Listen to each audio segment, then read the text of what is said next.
தேர்தலின் போது பல வாக்குறுதிகளை கவர்ச்சிகரமாக தெரிவிச்சாங்க. தமிழக வெற்றி கழகம் ஆட்சிக்கு வந்தவுடன்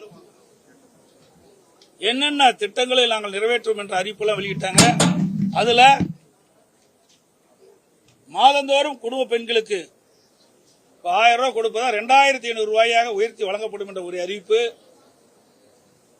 முதியோர் உதவித்தொகை 3000 உயர்த்தப்படும் என்ற அறிவிப்பு, ஆண்டுக்கு ஒரு குடும்பத்திற்கு 6 கேஸ் சிலிண்டர் விலையில்லாமல் வழங்கப்படும் என்பது, அண்ணன் சீர் திட்டத்தின் கீழ் மணப்பெண்ணுக்கு ஒரு சவரன் தங்கம், அரசு மருத்துவமனையிலே பிறக்கும் ஒவ்வொரு குழந்தைகளுக்கும் தங்க மோதிரம் மற்றும் தாய் மாமன் சீர், வேலைவாய்ப்பு மையத்தில் பதிவு செய்து காத்திருக்கும் வேலையில்லா பட்டதாரிகளுக்கு மாதந்தோறும் 4000 உதவித்தொகை, மாதந்தோறும் ஒரு முறை மின் கட்டண கணக்கீடு, இதெல்லாம் முக்கியமான அறிவிப்பு. இந்த அறிவிப்புகள் எல்லாம் ஆளுநர்களிலே இடம்பெறும் என்று மக்கள் எதிர்நோக்கி கொண்டிருந்தாங்க. இந்த அறிவிப்புகள் எதுவுமே இடம்பெறல.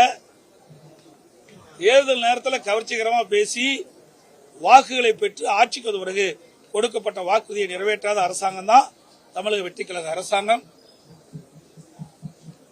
அதோட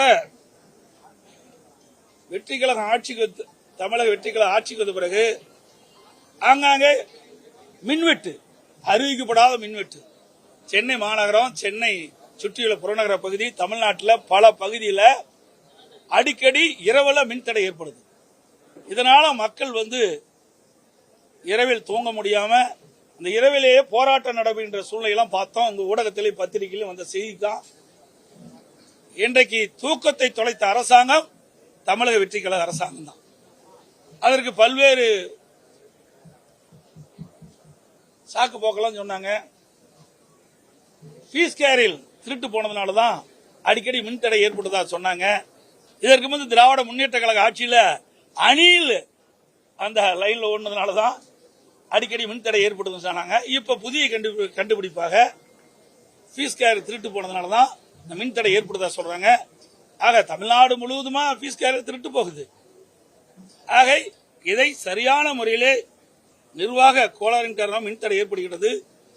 இன்றைக்கு தேவையான மின்சாரத்தை கொள்முதல் செஞ்சு தடையெல்லாம் மின்சாரத்தை வழங்கணும். அதுக்கு பிறகு வெவ்வேறு காரணத்தை சொல்லி இன்றைக்கு மக்களை சமாதானப்படுத்த முற்படுகிறார்கள். இன்றைக்கு சென்னை மாநகரம், சென்னை சுற்றியுள்ள புறநகர பகுதியில் மின்வெட்டால் கடுமையாக மக்கள் பாதிக்கப்பட்டிருக்காங்க. ஆகவே அரசு எவ்வளவு மின்சாரம் உற்பத்தி செய்யப்படுகிறது, எவ்வளவு மின்சாரம் மக்கள் பயன்படுத்துகின்றார்கள், இடைவெளி எவ்வளவு இருக்குது, அதை கொள்முதல் செஞ்சு உடனடியாக தடையில்லா மின்சாரத்தை மக்களுக்கு வழங்க வேண்டும். அதோட நேற்றைய தினம் நிதிநிலை பற்றி ஒரு வெள்ளை அறிக்கை வெளியிட்டாங்க. ஏற்கனவே திராவிட முன்னேற்ற கழக அரசு இருக்கின்ற பொழுது இன்றையும் பட்ஜெட் ஒன்று வெளியிட்டாங்க, தாக்கல் பண்ணாங்க சட்டமன்றம். அதுல என்னென்ன விவரங்கள் குறிப்பிட்டாங்களோ அந்த விவரத்தை தான் 2 நாட்களுக்கு முன்பு மாண்புமிகு நிதியமைச்சர் அவர்கள் ஊடகத்தின் வாயிலாக செய்தியில் வெளியிட்டார். அது ஏற்கனவே எல்லோருக்கும் தெரிஞ்ச விஷயம்தான். ஏன்னா நெட்ல போய் பார்த்தாவே என்னென்ன விவரம் இருக்குன்னு எல்லாத்துக்குமே தெரியும். இன்றைக்கு தமிழகத்தில் 10 லட்சம் கோடி கடன் இருப்பதாகவும், 2,47,000 கோடி மின்சாரத்துறையில் கடன் இருப்பதாகவும், போக்குவரத்து துறையில் 72,000 கோடி கடன் இருப்பதாகவும்,